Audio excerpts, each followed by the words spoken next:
welcome to the Transform Podcast. It is Tuesday, December 7th, 2021, and I'm your host, Christopher Anastasio, and this is episode 16, where we're going to talk about that platform that everybody, I think, is eyeing in some way, but shying away from in another way, and that is TikTok. So I need to caveat this episode right off the bat and point out that Transform is not on TikTok. Okay, so before you consider any of the things that I'm going to talk about on this episode, we are considering it. We are taking a really close look at the applicability of this platform to what we're trying to accomplish as a company. But what I can say is that we have done quite a bit of research into it. We are relating it to other platforms that we have used, and applying experience where applicable there. And so this is kind of a real-time thing for us. And I thought it would be kind of fun to do an episode here for you guys where I talk about where we're coming from on this, why we're thinking about it, and perhaps that sparks in you guys consideration as to why you might want to do the same thing for your business. Okay, so just because we haven't quite moved in that direction ourselves as a company doesn't mean that at an individual level we have no experience with it. Obviously, some of the members of our company have used it. It's just organizationally hasn't been adopted yet. But it's immutable, these factors that I'm about to talk about in terms of why it is a good idea to at least consider it for your business. Okay, so before I dive into some specific reasons why you might want to consider TikTok, I thought I would start off with an introduction that kind of covers video in general. And in episode 7 and also to a certain extent episode 9, if you go back to those, you'll hear a lot about why video content in general is so important, and why video content just far and away creates more engagement, more response, just garners more response from users. It's the kind of content that most people are looking for, so it's what's going to keep them on your platforms longer. It's going to create more opportunity for them to respond to you with a comment or a like or a subscribe. So we've kind of gone into that before, but we at Transform are not going to stop pounding the table for our clients and our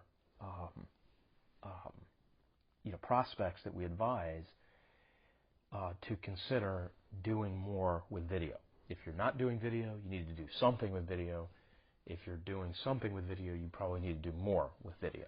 Okay, so there's just all kinds of statistics that I'm not going to bore you with that speak to how much difference you will see when you employ video content versus any other content.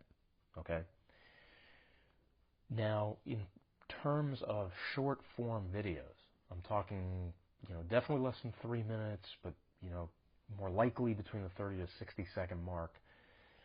That's been a little bit more of a recent phenomenon, and I know that a lot of people have ascribed this to the pandemic and this phenomenon of people being kind of locked inside, bored, looking for something to do. This is actually kind of part of the origin story of TikTok.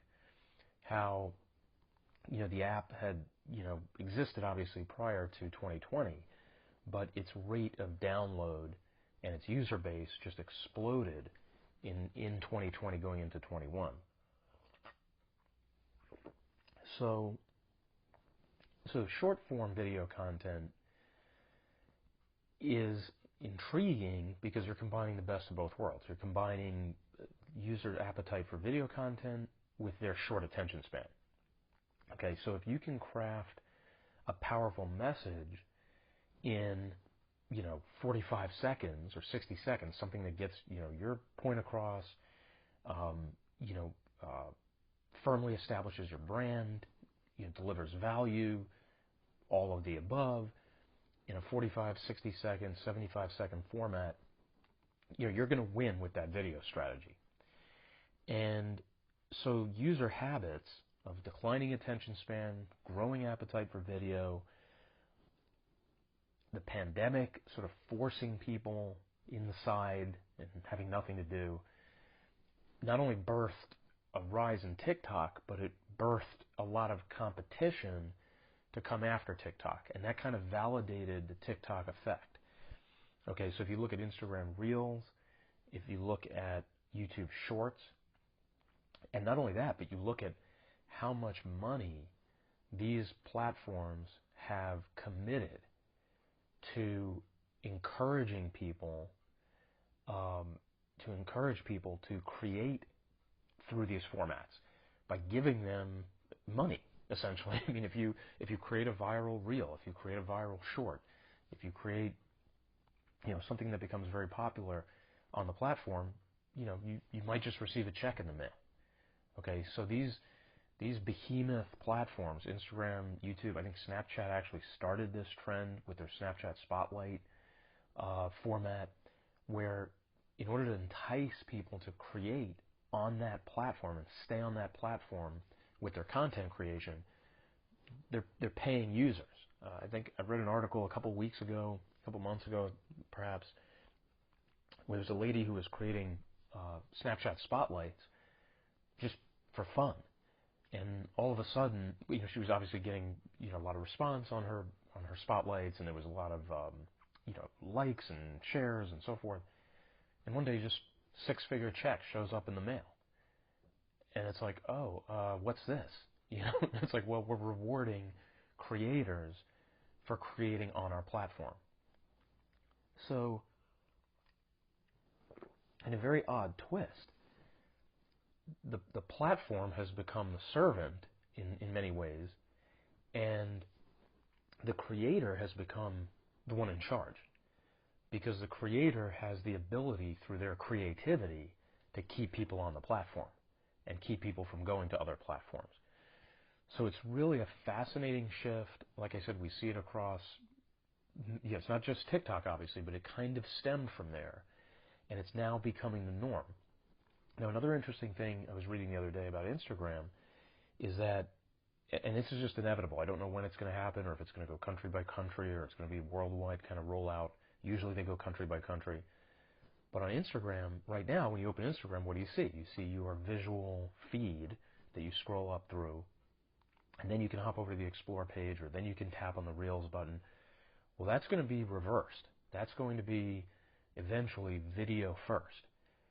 So you're going to open Instagram to the video clips that are available, and then you can, switch back over to your feed or go look at photos or whatever else they're going to do.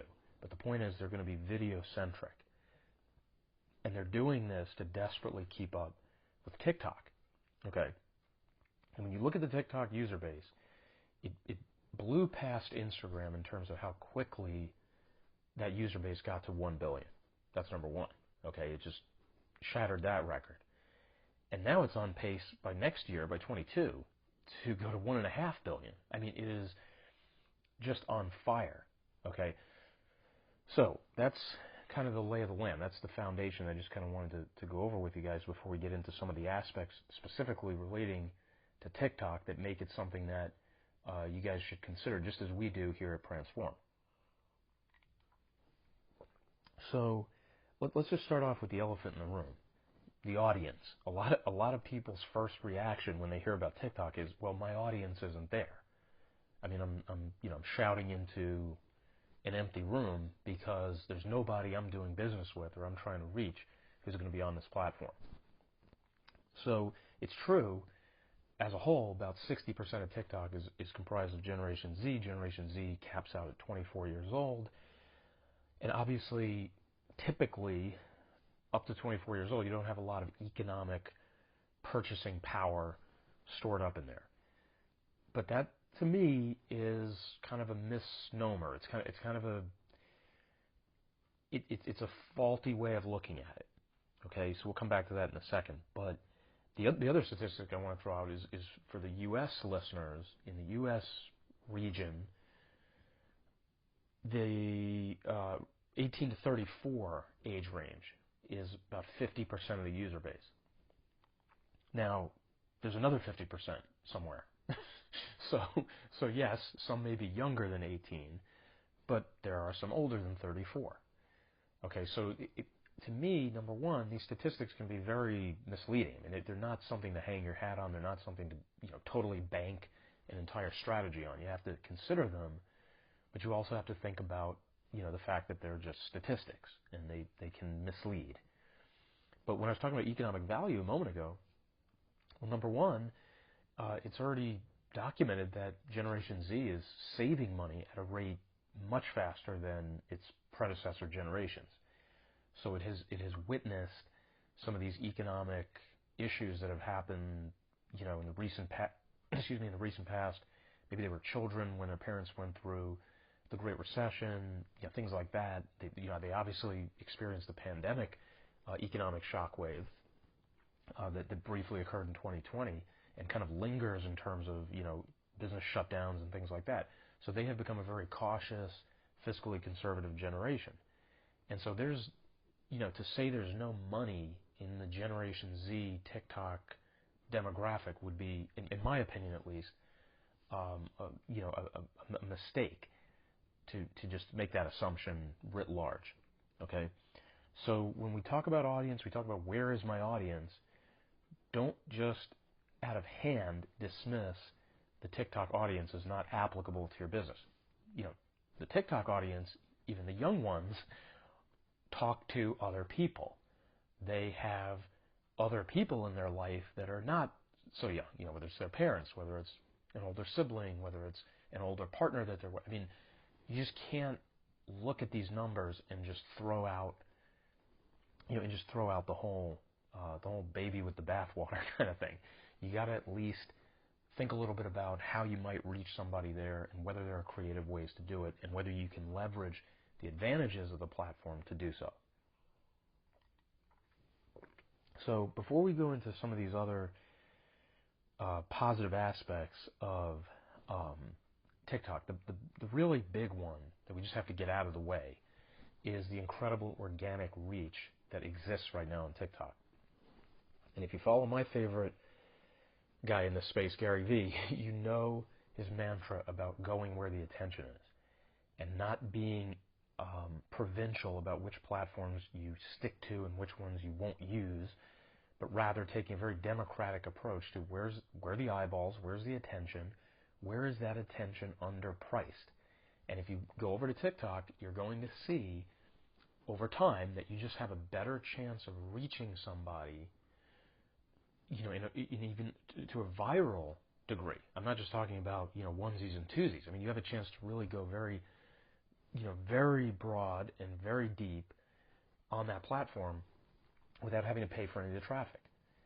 Okay, just because, it's maybe not the best way to describe it, but this is how I've heard it described, is that TikTok's algorithm is very democratic. It's very much so up for grabs who's going to get the attention on a particular hashtag, a particular topic, particular theme that they're going for in their content. So everybody's got a shot at it. If you go make a TikTok about topic XYZ and a celebrity goes and makes a TikTok about XYZ, from an algorithmic perspective, you have equal shots at reaching people and going viral. Now, it helps that the celebrity may have hundreds of thousands of followers to share their content on a one-for-one basis. But just from an algorithm perspective, in terms of promoting your video into somebody's feed or into their explore page, quote unquote, where content is sort of aggregated for them to choose from, you've got as good a shot as anybody else. So from an organic standpoint, it's an incredible, powerful tool right now, if you don't have a lot of money to spend on ads, to go out and reach people and find customers there. Okay, so I just had to get that one out of the way. That's the big, obvious one right now. Now, I say right now because this is going to change over time. It has changed over time with every platform. Facebook, you can't reach anybody organically anymore. Instagram, you can barely reach anybody organically anymore. I mean, all these platforms' goal is to draw you in with organic reach possibility and then force you to buy ads later. Okay, when you can't get to anybody by not paying for ads. Okay, so that's the progression, that's the natural way of things for these platforms. And then, when that happens, a new platform comes in behind them and offers more organic reach. Okay, so right now it's TikTok coming in behind the Facebooks, the Instagrams, the Snapchats, etc. Okay? All right, so let's talk about flexibility. So an interesting aspect of TikTok, and I had no idea about this until I was preparing for this episode, is that on TikTok, unlike any other platform, like YouTube or Instagram or whatever, if a user of TikTok sees your video and likes it, they can download your video. They can take your video essentially off the platform and share it and do whatever they're going to do with it.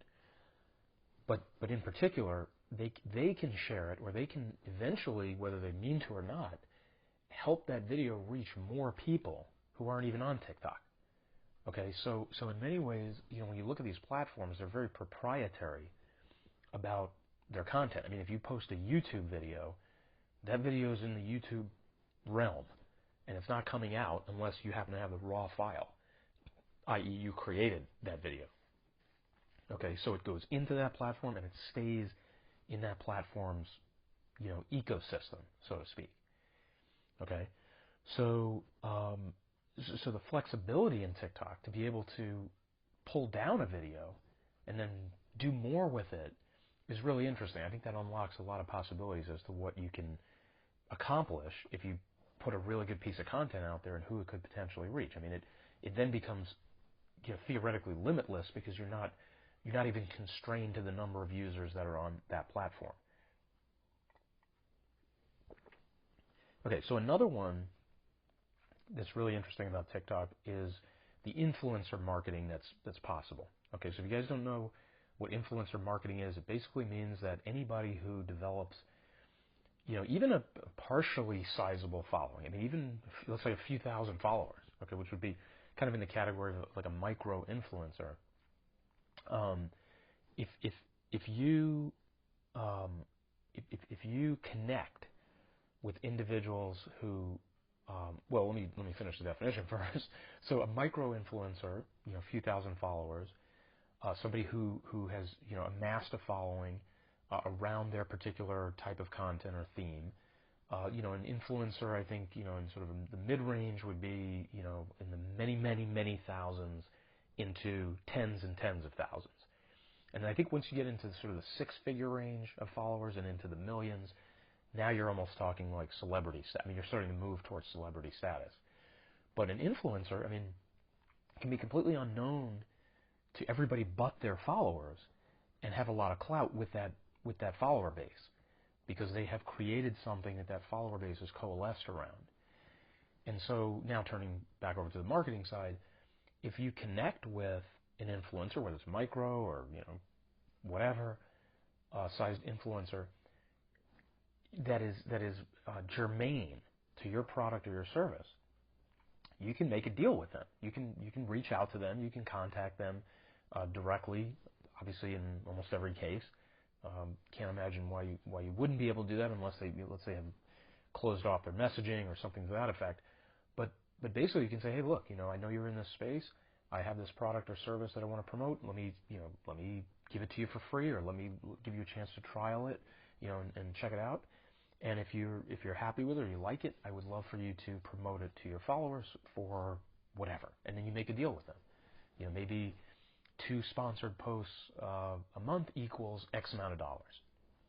Or can you make one single post and tag my product and point people towards my page, and I'll pay you X amount of dollars for that. So, I mean, there's all kinds of ways that you can make deals with influencers to promote your product or service. But what you're really doing is you're just tapping into an immediate user base that is going to put their eyeballs on your product or your service because they follow that influencer, and they're always liking and sharing and so forth. And you can just see that from going through the influencer's feed and looking at their past content. So it really becomes a situation where you're just riding on the back of that and you're making a deal with the influencer. Now, the intriguing thing about this kind of arrangement is that there's no pricing guide for influencers. I mean, one influencer might charge $1,000 to do a single post like that, and another one might charge $150. I mean, you don't even know what to expect in many respects in terms of them understanding their own value. Okay, and so you can kind of exploit. I mean, I'm not trying to say you should take advantage of anybody, but you can exploit these inefficiencies in the marketplace, and you may just find that there's an influencer who's in your space, who's perfect for your product, who is pricing their ability to influence at, let's say, a very reasonable or maybe a very low cost to you. And so the stars align, and you make a deal with that individual, and you go from there. So influencer marketing, very, very interesting possibility there, and something that you guys should. I mean, it's not that it only exists on TikTok. It's very interesting about TikTok because of the dynamics on that platform right now. Okay, and the fact that you're just gonna find an interesting set of influencer opportunities there, because TikTok has created an environment for people to go out onto that platform and create followings based on organic, direct value kind of content. So it just has that added kind of spin on it that makes it a little bit more interesting than, let's say, trying to do influencer marketing on Instagram or Snapchat or whatnot. Okay, so another interesting way to use TikTok that we're looking at too is the user-generated content aspect. So this is basically a situation where, let's say you have a product and you have people buying that product, and then they go onto their TikTok account and they create videos around your product. And so essentially you're getting free press. I mean, you're getting people who are promoting your product, whether they meant to or not, whether they cared to or not. And obviously, hopefully it's all positive, but they're going out there and they're creating content around what you're selling. And so what's interesting about that is you can encourage that by saying, hey, if somebody creates user-generated content, we, meaning the business, will repost it, we'll circulate it, we'll draw attention to it. And of course that helps the user that generated that content, because they get even more attention, they get even more eyeballs on their on their content from their account. And to anybody else who's watching, they say, wait a second, if I make a video about so-and-so's product, I may get promoted. So if I do my own user-generated content on that product, I'm going to go viral. I'm going to be promoted and put out there for everybody to see. So I'm going to go ahead and make a video. So what you start doing is you create this incentive to have people review and talk about and make content for your product. Okay? And then what you can do is you can actually, assuming you do this right and you have the proper access to it, you can aggregate this content and you can essentially use it as a set of testimonials. And you can say, hey, check out, these 5 or 10 or 20 users of my product and see what they have to say about it. So essentially, the UGC, or user-generated content, becomes a testimonial base. And real, authentic, raw testimonials go very far in terms of bringing people over to your product and growing the user base of your product. So, second to last item I wanted to cover, guys, is e-commerce and the possibilities for using TikTok for live, essentially just shopping opportunities for users to, as you're putting content out on TikTok, let's say you're featuring products and you're tagging those products in there, people can come along and buy them straight off the application. Now, right now, or at least as of this recording, you can only do that if you are integrated with Shopify, and Shopify and TikTok, their relationship is such that a Shopify user can sell their products through the TikTok application. Now, Do I think that's going to stay that way forever? I doubt it. I think it's just constraining, and I think that it doesn't really make sense for TikTok to stay that way. But the point is, it's less so about Shopify. I mean, if you needed to be on Shopify, you could get onto Shopify. But the point is the fact that there's a penchant for TikTok users to make purchases, through the app without ever leaving TikTok. And I think the number that I saw the other day was like 50% of TikTok users have bought something off of TikTok. So it's 1 out of every 2 TikTok users makes a purchase via the app. And so that's very, very powerful, guys, if you're working in the e-commerce space. So definitely something to consider. Okay, then I'm going to finish up, guys, with, we started, it was kind of comes full circle. We started with organic content. Let's finish with paid ads. So once again, going to Gary Vee, if you follow him, and he talks about underpriced attention and so forth, one of the ways you look for underpriced attention is the cost to run ads on a platform.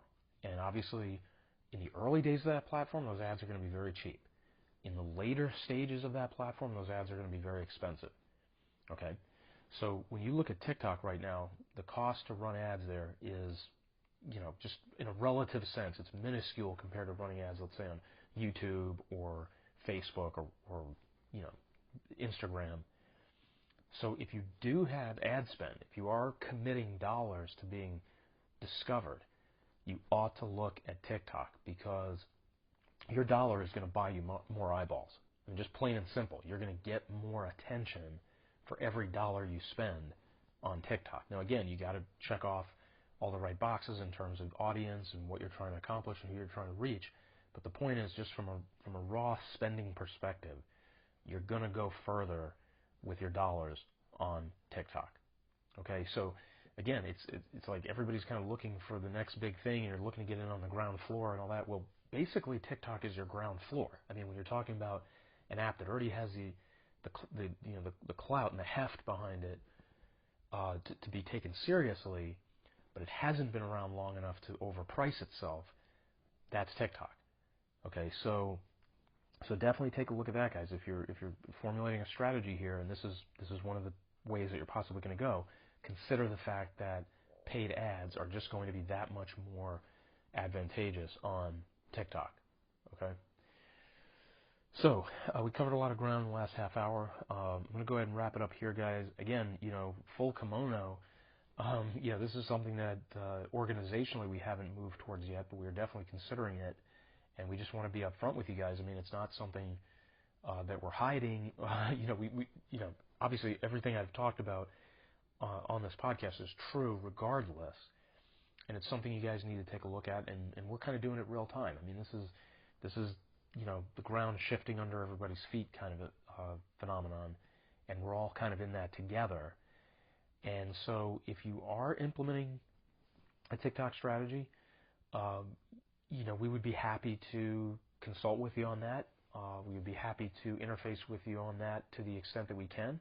And then to the extent that we can't, we will likely be catching up to that here in the near future. But I really wanted to draw it without waiting much longer, because in some sense you could already argue that it's getting a little later in the game.